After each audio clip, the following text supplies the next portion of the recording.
Welcome everyone to the Coach's Corner. John Stanko being joined here by Patric Santiago, head coach of the volleyball program. Patric, thanks for joining us. It's good to be here. Thank you. So it's your first season at the Division I level. What are your initial thoughts on how the Gaels are playing thus far? I'm excited with how we're playing. Our start record-wise, we don't talk about wins and losses in our program. We talk about process and we talk about behaviors influencing outcomes. So whether we were 7-0 right now or 0-7 doesn't really matter to us. It matters about our process every day and what we're doing. I think we're off to a good start with that. I think we can be a lot better at it and continue to grow and develop, and that's where we are. Can you list off some of the specifics you set for expectations in terms of behavior and the culture of your program?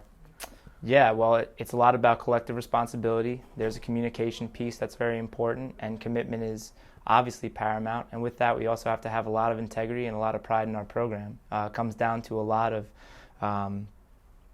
being a good teammate, being proud of your teammates, and working hard every day in the gym. And we're doing a nice job of embracing that, and it's a great opportunity for us because now that we're with a little of adversity with what our record may be, we have an opportunity to do what we actually say or just make those pretty words we say in preseason. So obviously, as you said, wins and losses don't matter the most, but progression does. Are there any players who stood out to you in the early part of this season who have kind of maybe exceeded expectations or have taken on a role that you really like?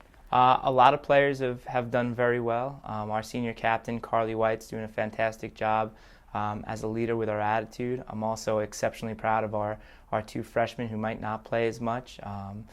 Carla Johnson and Alex Russo have done a great job of really embracing our culture and being there for their teammates and working hard every day in the gym and just waiting for their opportunity to play. And when they've got on the court, they've added energy, and that's really what we're looking for. Jessica Palucci was named to the opening CCSU tournament all-tournament team. What did you see from her in that first weekend that allowed her to be named to that all-tournament team? Jess is having a nice year. She's making a lot of digs for us, and she's another kid who's really embraced the culture and practice and trying to develop and make sure she can still do the great things she's doing and take her game to the next level. And she brings great emotion for us, and we're happy to have her.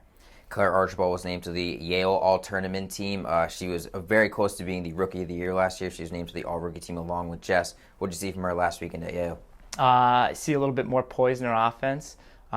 She's ready to transition hard, make great approaches, and is really starting to score the ball. And as she turns the corner this year and becomes an offensive threat that can actually score in any situation rather than just a girl who's going to go up and hit a heavy ball, she's really going to develop, and she's going to surprise some people.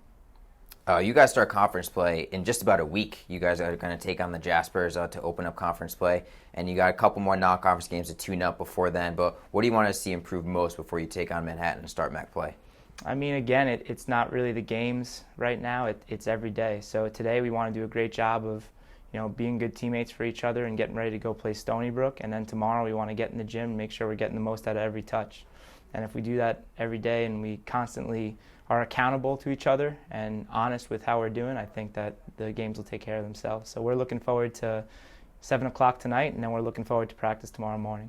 All right, Patric, before I let you go, I want to ask you one question. I see this quote up on your wall. Everyone wants to be successful until they see what it actually takes, and that's framed up on your wall pretty prominently. What's that quote mean to you? As obviously it's hanging above your desk, it means something. I think it means a lot. It's got a ballet slipper and a ballerina's foot without the slipper on it, and I think that there's a lot that goes on behind the scenes that people don't realize, and I think that work every day and those ugly things that you can't see and aren't the product you put out are what's important. Well, Patric, obviously you're emulating that culture in your program right now. They're growing every day. I wish you the best of luck moving forward. Thank you.